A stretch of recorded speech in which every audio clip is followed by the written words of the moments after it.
So hey everyone, welcome back to another quick and very interesting tutorial.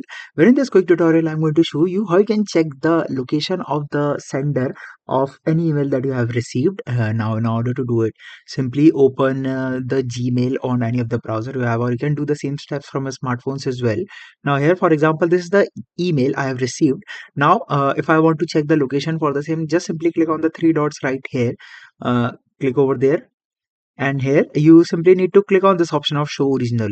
Now once you click over there, here you'll find this SPF. Under the section you'll find the IP address from which the email have been received. Just simply copy it. Now open a new tab and here search for email.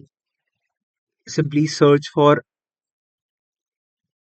IP address locator. Now once you search it, simply open the first website that appear right in front of you, and here you need to paste that particular IP address and hit for IP lookup. Now here you'll see the exact location from where you have received that particular email.